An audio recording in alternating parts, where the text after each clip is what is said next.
ሰላም ጤና ይስጥልኝ የቮያ ቴሌቪዥን ተከታታዮች ዜናዎችን ይዘን ቀርበናል። እስከ መጨረሻው አብራችሁን ቆዩ።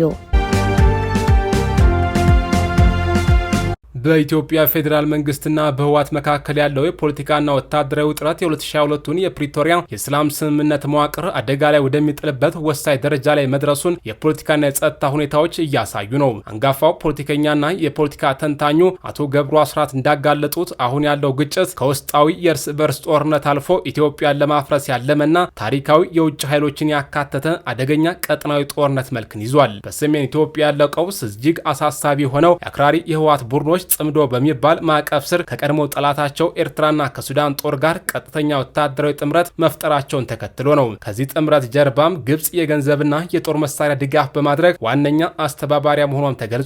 በዚህ ጥምረት ዋነኛ ስትራቴጂካዊ ኢላማ የአባይ ተፋሰስንና ታላቁን የኢትዮጵያ ህዳሴ ግድብ አካባቢ ማተራመስ ነው። የውጥረቱ አደገኛነት በተጨባጭ ታየው ሰኔ 5 ቀን በሰሜን ምዕራብ ትግራይ ሽራሮ አቅራቢያ በተፈጸመ የድሮን ጥቃት ነው። አቶ ገብሩ እንዳስረዱት ይህ ጥቃት ኢላማ ያደረገው ወደ ሱዳን ድንበር በማቅናት ላይ የነበረውና በሱዳን ከአልቡርሃን ጦር ጋር አብሮ እየተዋጋ ያለውን ሰራዊት ሰባን ለመቀላቀል ሲንቀሳቀስ የነበረውን የህወሓት ሰራዊት 13 ነው። ይህ ኃይለኛ ወታደራዊ እርምጃ ጦርነቱ በይፋ ባይታወጅም በተግባር ግን በከፍተኛ ደረጃ መጀመሩን ያረጋግጣል። በፖለቲካው ረገድ የህወሓት አመራር ከጦርነቱ በፊት የነበረውን የ2020 የክልል ምክር ቤት በአንድ ወገን ዳግም በማቋቋም ከአዲስ አበባ ጋር የተደረሰውን የጊዜያዊ አስተዳደር ማዕቀፍ ሙሉ በሙሉ ጥሷል። የፖለቲካ ተንታኙ እንደሚያስረዱት በአሁኑ ወቅት የትግራይ ክልል ታይቶ በማይታወቅ ሰብአዊና ኢኮኖሚ ቀውስ ውስጥ ይገኛል። ህወሓት ስልጣኑን ለማቆየትና ከታሪካዊ ተጠያቂነት ለማምለጥ ሲል ወጣቱን በግዴታ ወደ ውትድርና እያስገባ ነው። በዚህ ምክንያት ወጣቶች በገፍ ከክልሉ እየተሰደዱ ሲሆን ወሳኝ በሆነው የሰኔ ወር የእርሻ ስራ በመቆሙ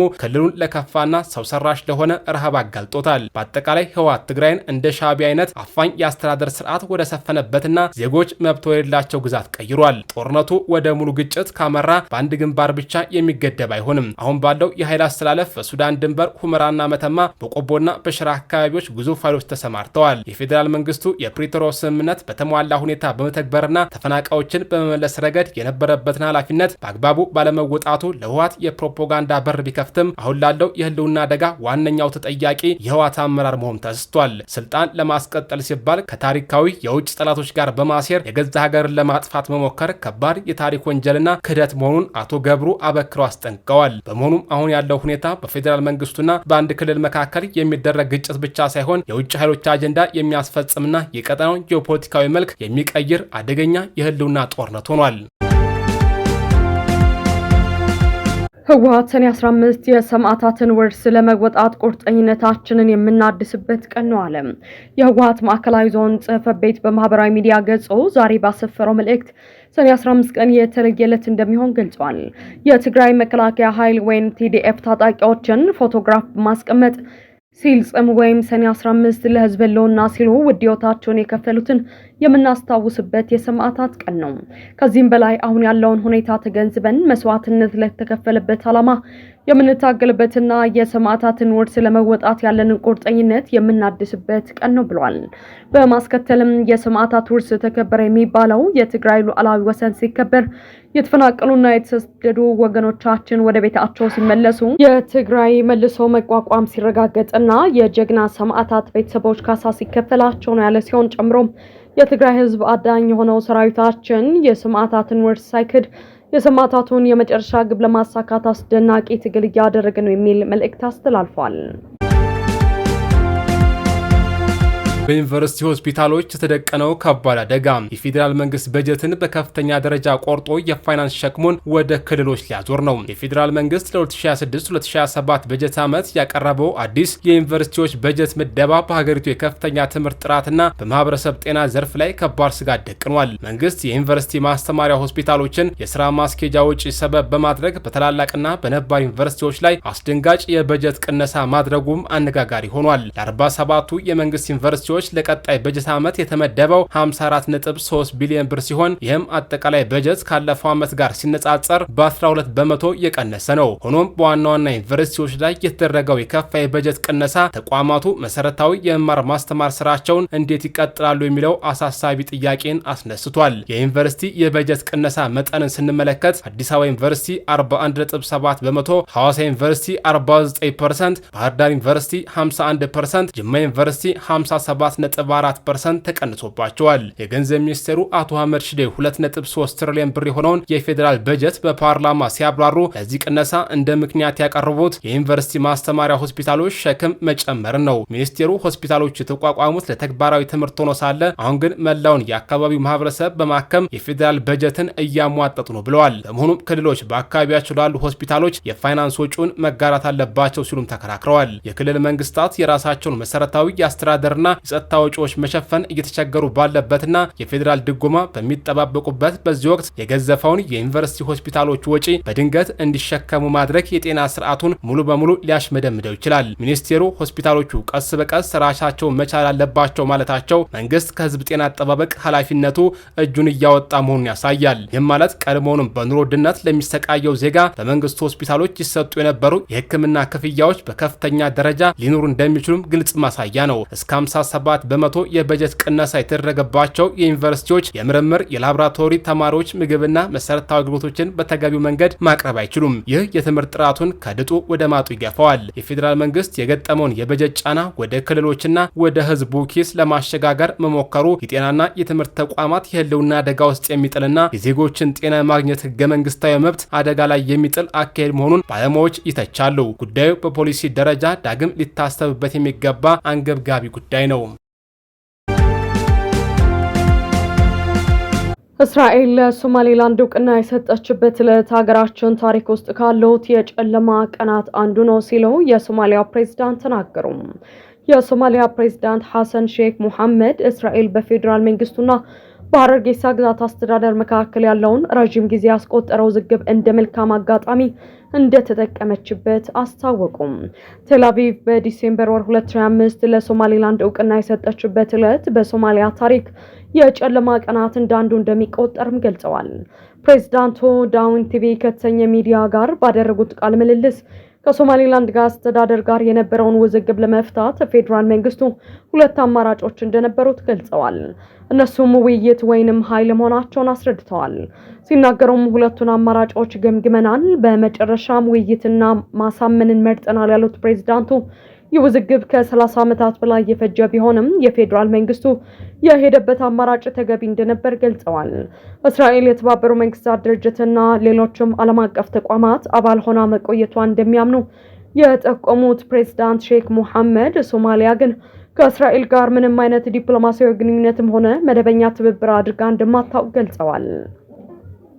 ፕሬዝዳንቱ አስከትለውም እኛ የእስራኤል መንግስት መኖሩን አንክድም፣ ነገር ግን ምንም አይነት ግንኙነት ወይንም ትብብር የለንም፣ ምክንያቱም ሶማሊያ የምታምነው እስራኤል በፍልስጤም ህዝብ ላይ ወረራ እንደፈጸመች ነው ካሉ በኋላ የእስራኤልና የፍልስጤም ግጭት ሊፈታ የሚችለው በሁለት አጋርነት መፍትሄ መሆኑንም አስረድተዋል።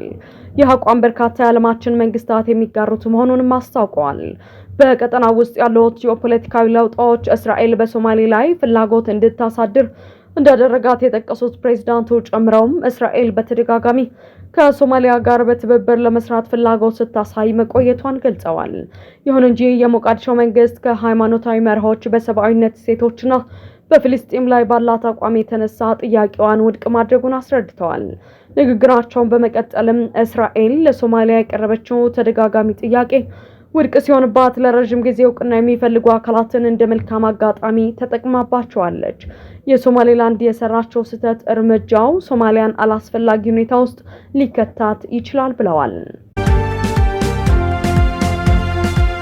የናይጄሪያ ሚኒስቴር በአባ ሳሙኤል ወህኒ ቤት ተዘመረላቸው። የናይጄሪያ ውጭ ጉዳይ ሚኒስትር ዴታ ቢያንካ ኦጁኳ በዛሬው ዕለት በአዲስ አበባ ከተማ ወደሚገኘው አባ ሳሙኤል ወህኒ ቤት ጎራ ብለው ነበር። ልክ የወህኒ ቤቱን በር አልፈው እንደገቡ ግን ያልጠበቁት ገጥሟቸዋል። እስረኞቹ ሚኒስቴሯን በማወደስ የዘመሩ ሲሆን በደስታም ጨፍረዋል። እነዚህ እስረኞች በስፍራው የሚገኙትና ቀሪ የእስር ዘመናቸውን በሀገራቸው ውስጥ እንዲጨርሱ የተወሰነላቸው ናይጄሪያውያን ናቸው። ሚኒስቴር ዴታዋ በዚህ ሳምንት ወደ አዲስ አበባ በማቅናት እስረኞች ወደ ሀገራቸው በሚመለሱበት ሁኔታ ላይ ከኢትዮጵያ ውጭ ጉዳይ ሚኒስቴር ጋር ስምምነት መፈራረማቸውን መዘገባቸው የሚታወስ ነው። ሚኒስቴር ዴታዋ በአባ ሳሙኤል ያጋጠማቸውን በተመለከተ በኤክስ ገጻቸው ላይ እጅግ ልብ የሚነካ ክስተት ነበር፣ ዜጎቻችን የሆኑት እስረኞች በጣም ተደስተዋል፣ ተስፋቸውም ታድሷል ብለዋል። ወደ ሀገራቸው የሚመለሱት 100 ያህል ፍርደኛ የሆኑ ናይጄሪያ መሆናቸውም ይታወቃል።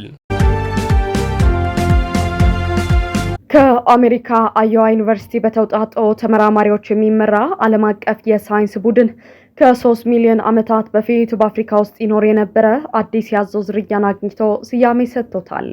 የአዞ ታዋቂዋ የሰው ዘር አያት ከሆነችው ሉሲና መሰሎቿ ጋር በአንድ ዘመንና ስፍራ ይኖር ስለነበር እንዲሁም እነሱን ያድን እንደነበር ስለሚታመን የሉሲ አዳኝ የሚል ስያሜ ተሰጥቶታል። የአዞ ከ3.4 እስከ 3 ሚሊዮን ዓመታት በፊት አሁን ኢትዮጵያ በምትባለው ምድር በተለይም በአፋር ክልል ሀዳር አካባቢ ይኖር ነበር።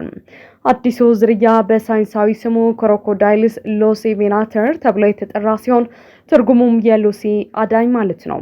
ተመራማሪዎቹ እንዳረጋገጡት የአዞ ከ12 እስከ 15 ጫማ ርዝመት እና ከ600 እስከ 1300 ፓውንድ ወይም ከ270 እስከ 590 ኪሎ ግራም ክብደት የነበረ ግዙፍ ፍጡር ነው።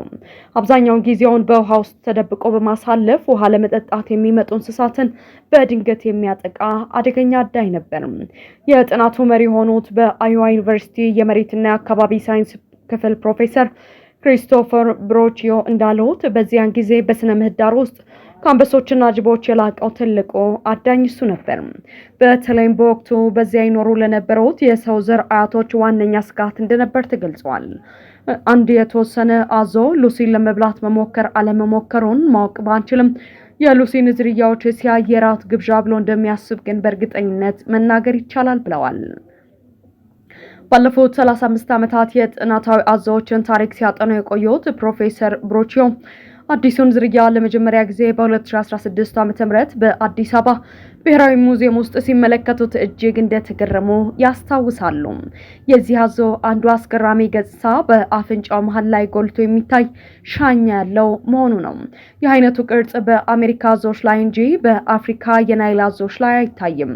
ተመራማሪዎቹ የሻኛ ወንዶች አዞዎች ለሴቶች አዞዎች ራሳቸውን ለማሳየትና የትዳር አጋር ለመሳብ ይጠቀሙበት እንደነበር ይገምታሉ።